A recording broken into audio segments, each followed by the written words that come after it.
The PS2 had more power, better graphics, bigger budgets. But power doesn't guarantee magic. These 10 PS1 RPGs understood something their sequels forgot. Limitations breed creativity, and ambition paired with constraint creates timelessness. In 2026, these games still hit harder than most modern RPGs.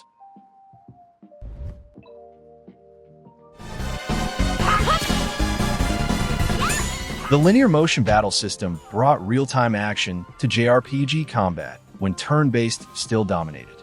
Battles felt like 2D fighting games with positioning, timing, and combos that rewarded skill over stat checking. The Swordian system, which is the sentient weapons with personalities and story arcs, gave even gear emotional weight. Your weapons talked back, contributed to story beats, and evolved alongside character development. That bond between wielder and weapon created investment traditional equipment systems lack. The ensemble cast chemistry came across really natural. Hearty banter, relationships developing through skits, and characters reacting to story events organically rather than through scripted scenes. The localization by Namco gave dialogue warmth that balanced action with genuine character moments. Where it beats its sequels on PS2 is the pacing. Tales of Destiny 2, or Eternia in Japan, refined combat, but the original story hit harder emotionally. Tales of Legendia had interesting ideas but uneven execution. The original balanced action and narrative perfectly for its era. The real-time combat evolved throughout the series, but the original established the template that defined Tales games. That foundation remained solid even when later entries added complexity.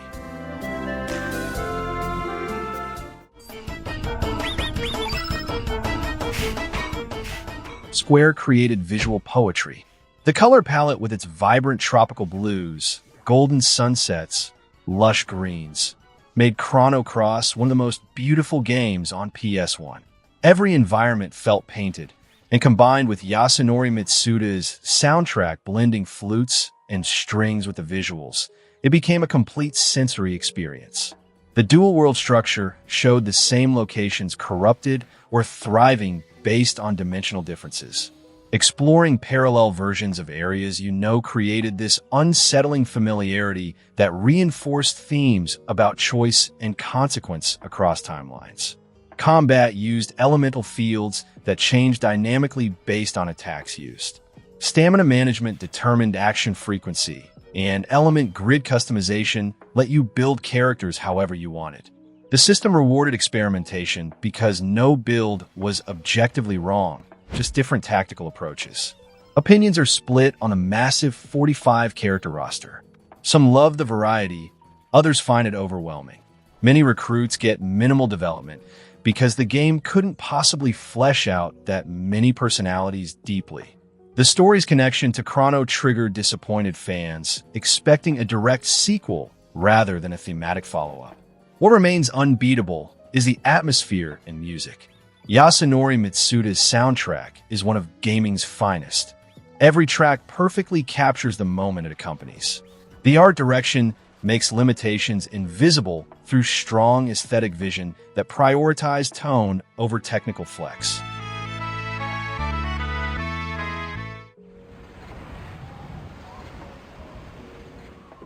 Before modern JRPGs chased cinematic realism, Grandia delivered pure adventure energy.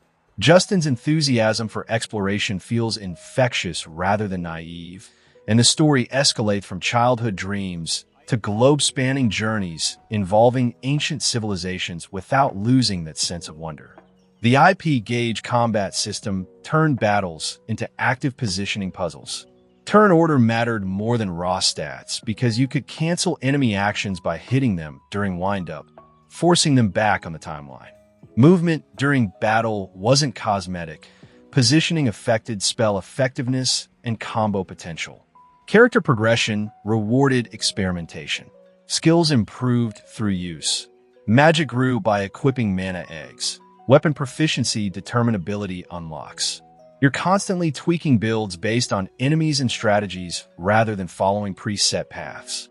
The dungeons and exploration are timeless in how they are designed. Environments had verticality and secrets that rewarded curiosity. The sense of discovering new continents and cultures maintained pacing that kept me engaged for the entire journey. The tone was never replicated, as well as the slightly unfocused nature of the sequels. Grandia 2 was solid, but lost some of the original's optimistic charm. Grandia 3 had beautiful graphics, but the story felt scattered. The original balanced adventure joy with meaningful character arcs perfectly. Well, let's get to work ourselves.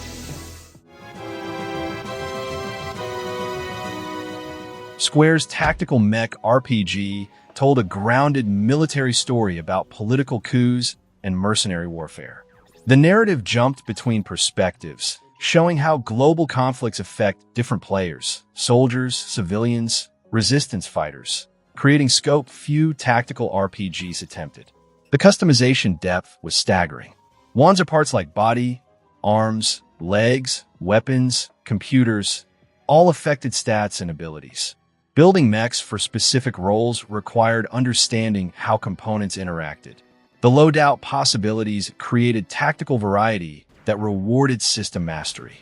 Turn-based combat on grid maps demanded positioning and resource management. Targeting specific body parts to disable weapons or mobility added tactical layers. Some missions involved defending positions, others required escort objectives. Many just demanded survival against overwhelming odds. What separated this from its sequels is the narrative structure.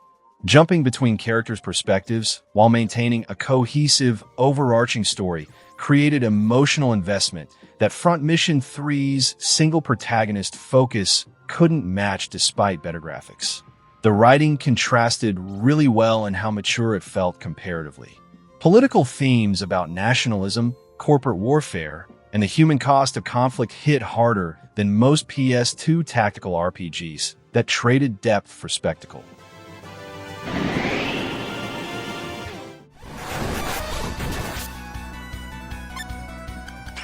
Square built 7 different protagonists with completely unique storylines, mechanics, and endings. The ambition was absurd. Essentially 7 RPGs on one disc, each requiring different strategies and offering distinct experiences.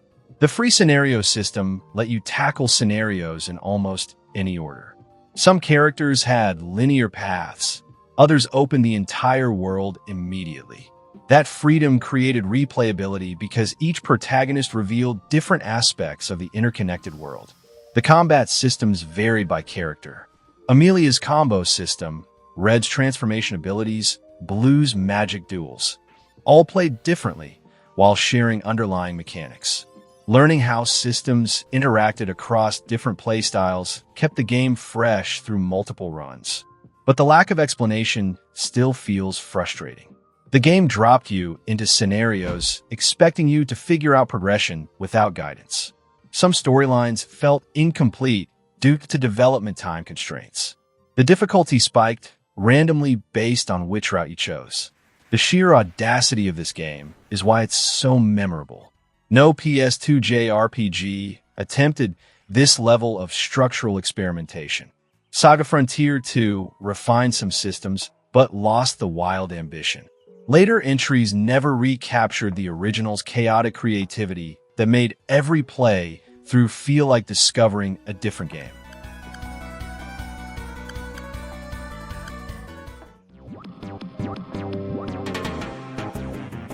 Matrix Software created something that blended Zelda's dungeon design with psychological horror and platforming that demanded pixel-perfect precision. This wasn't a power fantasy. It was a tragedy where you watch villagers die despite your best efforts. The dungeons are masterclasses in design. Multi-floor puzzles requiring spatial thinking across hours. Platforming sections that punish mistakes with instant death. Boss fights demanding pattern recognition and execution under pressure. I've spent entire sessions on single rooms because solutions required understanding mechanics I hadn't considered. It separates from its era in its tone. Villagers die permanently based on your progression. The nightmares you enter show people's deepest fears and trauma. The game doesn't flinch from dark themes, child death, possession, sacrifice. Combined with a haunting soundtrack, it creates atmosphere few PS1 games matched. The story explores fate versus free, while through a narrative that refuses easy answers. You're trying to save people, but the game constantly reminds you that saving everyone is impossible. Some deaths are scripted regardless of your actions, creating genuine helplessness. It was brilliant in how it respected player intelligence. Puzzles don't have glowing indicators or quest markers. You observe, experiment, fail, learn. The difficulty frustrated many, but that challenge is why it remains memorable 30 years later.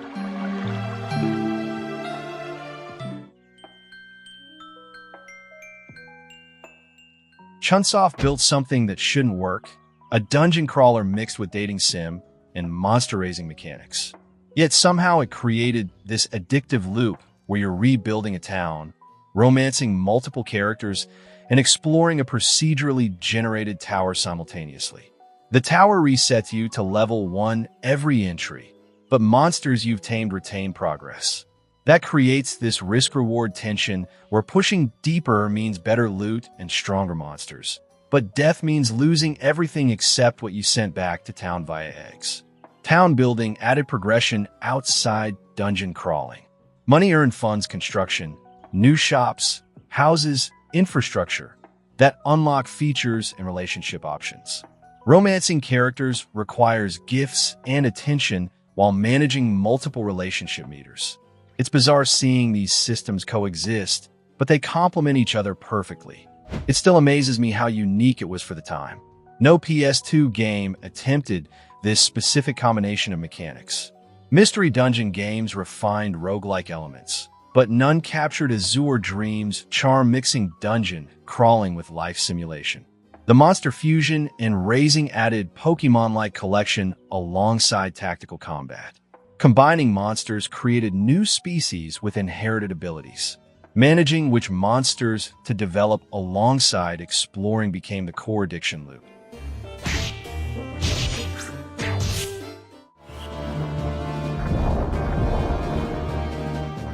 The job system offered 20-plus classes with hundreds of ability combinations. The political narrative explored class warfare, religious manipulation, and betrayal without softening the edges. Square built something on PS1 that their PS2 follow-ups never recaptured.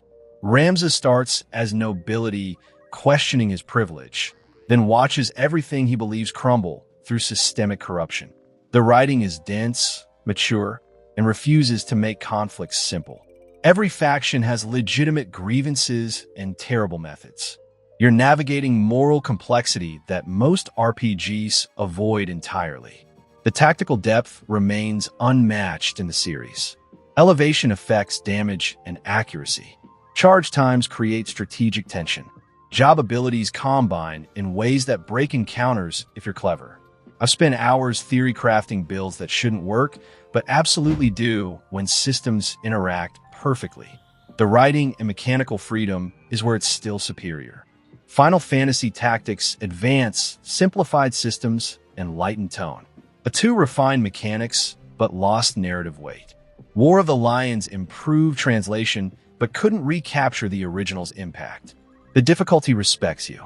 Battles punish poor planning, but mastery feels earned through understanding rather than grinding. Even today, few tactical RPGs match this balance of accessibility and depth.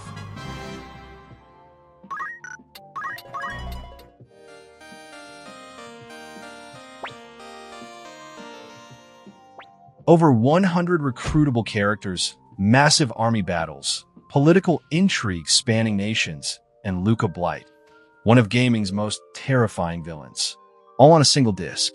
Konami built something in 1998 that the series never recaptured on PS2 despite better hardware. The brilliance is in scope balanced with intimacy.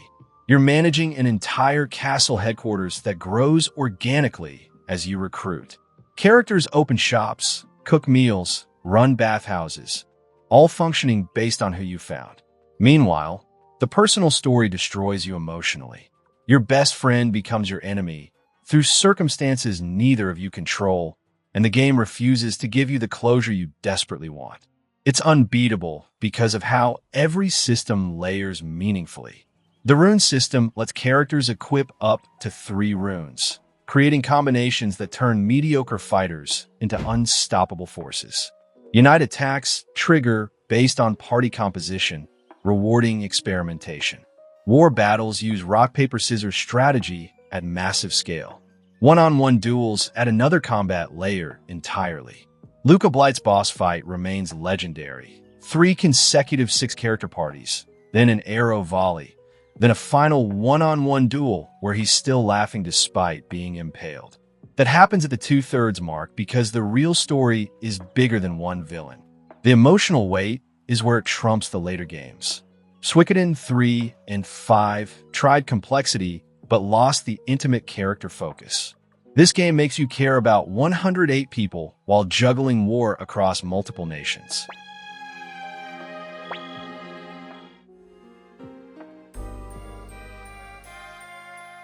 Mediavision created a Western-inspired RPG when the genre was dominated by medieval fantasy.